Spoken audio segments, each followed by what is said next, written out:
அதாவது பன்னீர்சோட அறிமுகப்படுத்தினவனை வந்து பேசவே இல்லை ஆக்சுவலாக.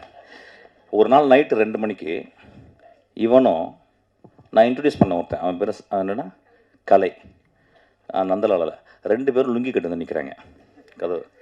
உடனே அசிஸ்டன்ட் சார் யார் 2 பேரும் லுங்கி கட்டு வந்திருக்காங்க சார் அப்படின்னு. ஆமாடா நான் சொல்கிறேன்டா டேன்றேன். நான் உடனே போயிட்டு என்ன திறந்த உடனே அட பாவீங்களா, ஏன்னா பன்னீர்சோட ஏற்கனவே ஓடி முடிச்சிருச்சு எங்கள் ஆஃபீஸில். உடனே வந்த உடனே என்ன பண்ணாங்க சார் அப்படின்னா, என்னப்பா இல்லை சார் உங்களுக்கு ஒரு விஷயம் பேசணும் சார். சரி சார், சரி எவனும் அவுட்டு போலங்க, அந்த பெரிய தலையதோ அவுட்டு போலன்னு நினச்சி உள்ளே வந்து உட்காந்தா இந்த மாதிரி லுங்கிலேருந்து 2 பன்னீர்சோடாவை எடுத்தாங்க. அடா பாவி, லுங்கிலேருந்து பன்னீர்சோடாவை எடுத்து அந்த பன்னீர்சோடாவை கலந்துருக்கு ஆக்சுவலாக. பன்னீர்சோடாவும் கலந்துருக்கு. எவ்வளோ நல்லா இருக்குல்ல அப்பா, நான் தப்பிச்சிடலாம் இனிமேல் பன்னீர்சோடான்னு பேசி ஆக்சுவலாக. உடனே மிக்ஸ் பண்ணிட்டு வந்து 2 பேரும் உட்காந்து காலையில் 6 மணி வரைக்கும் என்னை வந்து ஹார்மோனியப்பட்டியில் வந்து வாசிக்க சொல்லி, நான் அப்போ தான் ஆரம்பிக்கிறேன். இப்போ கொஞ்சம் வாசிப்பேன், அப்போ தான் ஆரம்பிக்கிறேன். கை மட்டும் பண்ணிக்கிட்டு இருக்கேன், இங்கே தான் அமைக்கிக்கிட்டே இருப்பேன். அவங்க பிரமாதம் சொல்கிறாங்க நைட்டில்.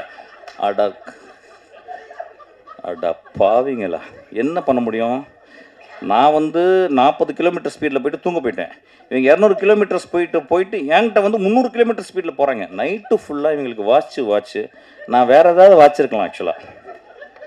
வாசிச்சுட்டாங்க என்னை ஆக்சுவலாக. வாசிச்சு ஒரு 5 மணிக்கு கொரட்டை விட்டு தூங்குறாங்க. நான் வாசிச்சுக்கிட்டே இருக்கேன் ஆக்சுவலாக. வாசிச்சுட்டு தலையை தூக்குனா தூங்கிருக்காங்க 2 பேரும். இவன் மேலே அவன் காலம், அவன் மேலே அவன் காலம். ஸோ அந்த மாதிரி தான் சாண்டியை பார்த்தேன்.